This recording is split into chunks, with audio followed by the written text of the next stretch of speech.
680 business editor Richard Southern joins us now. Happy Friday, Richard. Hey, happy Friday, Christina. Turns out October was a very happy month for many job seekers. Sure was. Big month for job creation, even with the economy slowing down. We found out today, Christina, that just over 35,000 jobs were created here in Canada last month, and they were all full-time jobs. So that's exactly what you want to see. Where did they come from? We're not quite sure. The other services category led the way in job creation. The retail sector lost 35,000 jobs. You can see there the jobless rate actually ticked up 0.1% to 6.3%.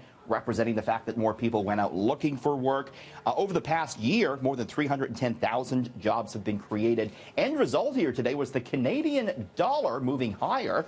The loonie, as you saw off the top, up about 1/4 of a cent. It takes $1.28 Canadian to buy $1 US. So good jobs numbers, Christina. The loonie was up and the TSX picked up a couple of points today. Okay, it's going to cost about $2,000, but that didn't stop many people from lining up overnight to get the new iPhone. I saw you out there this morning. No, were you not? not? No. No, not us. But a lot of people were. We were at the Apple store, the Eaton Center, and look at that. People lining up, eager to drop $1,300 to $1,500. That's what the iPhone 10 costs before any carrier discounts. And if you didn't wait in one of these lines, sleeping all night, and you want an iPhone 10, you're going to have to wait. Apple giving delivery times now of 5 to 6 weeks for those ordering online. Most analysts are predicting that Apple won't be able to catch up with demand for this phone until early next year. So it looks to be another hit for Apple, and the company, Christina, reported very strong earnings last night. Apple stock closed at a record high today. Wow. Okay, so NFL football is coming to the big screen here in Canada as Cineplex links a deal with the league. Tell me about that. Yeah, Canada's biggest theater chain, Cineplex, they've signed a 3-year deal with the NFL to show live football in the movie theaters. So Cineplex is going to show Sunday Night Football and the Super Bowl in a variety of theaters, including a couple here in the Toronto area. And they're going to be showing in VIP theaters. These are the adult-only theaters that Cineplex has where they sell alcohol, and the tickets are only $5, so I guess they want people to come in and spend a lot of money on beer. It's really a sign, Christina, that theater chains like Cineplex are looking to diversify beyond movies. People are actually going to the movies a lot less. It was a very bad summer for the theaters, so they're looking for different things like football to bring people in the door.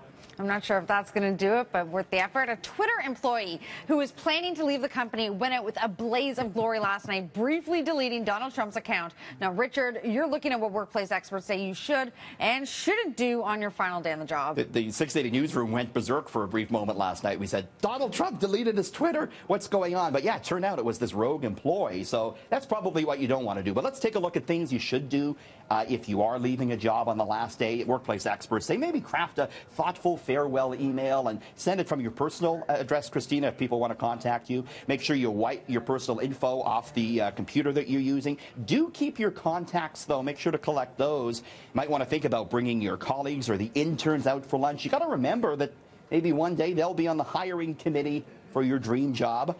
Write a transition document, a courtesy note to those taking over your job. That's a very professional thing to do. Don't do direct insults at management. You know, when a future company does their due diligence, that's who they're going to call after all. Don't ask how they're handling your position. The workplace experts say that can often be viewed as a brazen or inappropriate comment. And don't say you're too excited for your new job. And basically, Christina, just want to leave, I guess, on a real positive note. So don't go deleting anyone's account before you quit your job. Very, very good tips. Now, it's being called the greatest artistic rediscovery of the 21st century. The last Leonardo da Vinci painting in private hands is about to hit the auction block. Yeah, for big money. I want to show it to you. This painting is called Salvator Mundi. It's an image of Jesus Christ painted by Da Vinci around the same time that he painted the Mona Lisa, around 1500, and it at one time hung on the walls of royal palaces. It disappeared, though, towards the end of the 18th century. The painting, come 1900, was altered. The face on the painting was given a mustache and fake hair, so they didn't know what the painting was.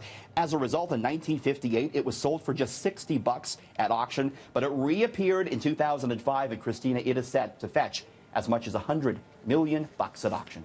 Wow. And this story is pretty cool. Airbnb is giving away a chance to spend the night inside an actual real-life, life-size Lego house. Yeah, so this has just been constructed in Denmark, an actual Lego house. And the house is designed entirely in the brick-by-brick aesthetic of Lego. And it has a variety of functions. It's part public art piece, part tourist attraction, part Lego store. And as you can see, everything in the house is made from Lego, even the seating. The newspaper that they're going to deliver to you in the morning apparently made of Lego. And in the cafeteria, all the food is served to you on Lego dishes. So they're offering a chance for a family to spend a night in here. To enter, you have to answer a question in 500 words or less. That being, what would you build with an infinite amount of Lego bricks? Probably not very comfortable beds. Anyways, thanks so much. Have a great weekend, Richard. Next, it's over to Faiza Amin.